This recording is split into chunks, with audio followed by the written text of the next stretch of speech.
Henesis Kapitulo 49. At tinawag ni Jacob ang kanyang mga anak at sinabi, Magpipisan kayo, upang maisaysay ko sa inyo ang mangyayari sa inyo sa mga huling araw.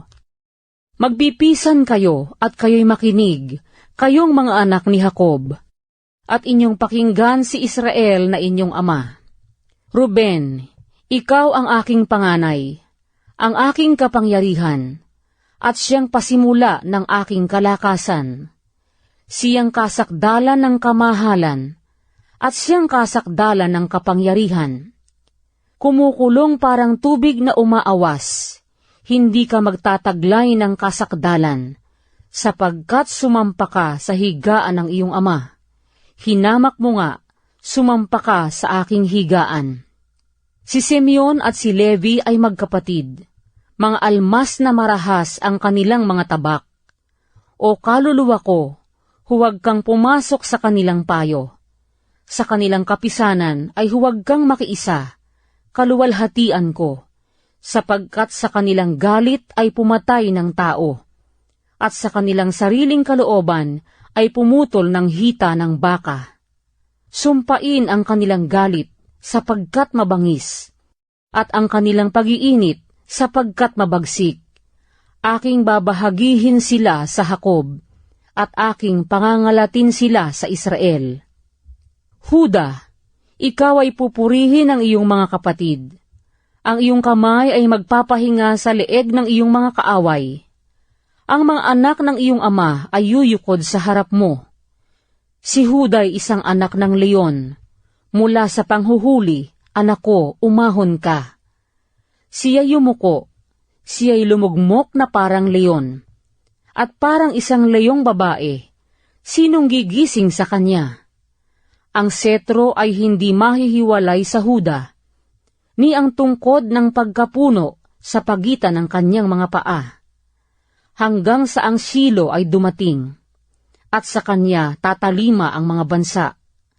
Naitatali ang kanyang batang asno sa puno ng ubas, at ang guya ng kanyang asno sa puno ng piling ubas. Nilabhan niya ang kanyang suot sa alak, at ang kanyang damit sa katas ng ubas. Ang kanyang mga mata ay mamumula sa alak, at ang kanyang mga ngipin ay mamumuti sa gatas.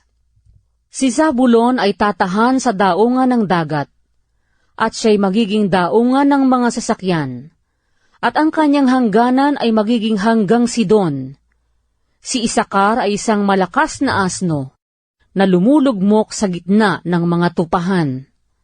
At nakakita siya ng dakong pahingahang mabuti, at ng lupang kaaya-aya, at kanyang iniyukod ang kanyang balikat upang pumasan, at naging aliping mang-aatag. Si Dan ay hahatol sa kanyang bayan, gaya ng isa sa angka ni Israel. Si Dan ay magiging ahas sa daan at ulupong sa landas, na nangangagat ng mga sakong ng kabayo, na anupat nahuhulog sa likuran ang sakay niyaon. Aking hinintay ang iyong pagliligtas, O Panginoon. Si Gad ay hahabulin ng isang pulutong, ngunit siya ang hahabol sa kanila. Hinggil kay Aser ay lulusog ang tinapay niya, at gagawa ng masasarap na pagkain. Si Neptali ay isang usang babaeng kawala. Siya'y nagbabadya ng maririkit na pananalita. Si Jose ay sangang mabunga na nasa tabi ng bukal. Ang kanyang mga sangay gumagapang sa pader. Pinamanglaw siya ng mga mamamana, at pinana siya at inusig siya. Ngunit ang kanyang busog ay nanahan sa kalakasan, at pinalakas ang mga bisig ng kanyang mga kamay, sa pamamagitan ng mga kamay ng makapangyarihan ni Jacob, na siyang pinagmula ng pastor, ang bato ng Israel.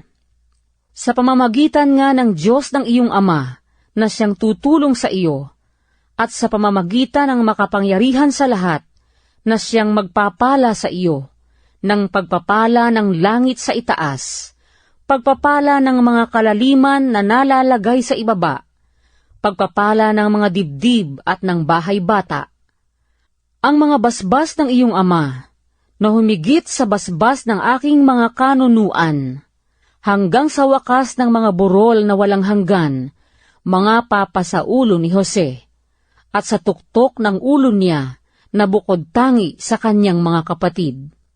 Si Benjamin ay isang lobo na mga agaw. Sa kinaumagahay kanyang kakanin ang huli, at sa kinahapunan ay kanyang babahagihin ang samsam. Ang lahat ng ito ang 12 angka ng Israel, at ito ang sinalita ng ama nila sa kanila, at sila'y binasbasan, bawat isa'y binasbasan ng ayon sa basbas sa kani-kaniya. At kanyang ipinagbilin sa kanila at sinabi sa kanila, Ako'y malalakip sa aking bayan. Ilibing ninyo ako sa kasamahan ng aking mga magulang, sa yungib na nasa parang ni Efron na Heteo, sa yungib na nasa parang ng Makpela, na nasa tapat ng Mamre, sa lupain ng Kanaan, na binili ni Abraham, na kalakip ng parang kay Efron na Heteo, na pinakaaring libingan. Na doon nila inilibing si Abraham at si Sara na kanyang asawa, na doon nila inilibing si Isaac at si Rebeka na kanyang asawa, at doon ko inilibing si Leah. Sa parang at sa yungib na nandoon na binili sa mga anak ni Het. At nang matapos ni Jacob na makapagbilin sa kanyang mga anak, ay kanyang itinaas at itinikom ang kanyang mga paa sa higaan, at nalagot ang hininga, at nalakip sa kanyang bayan.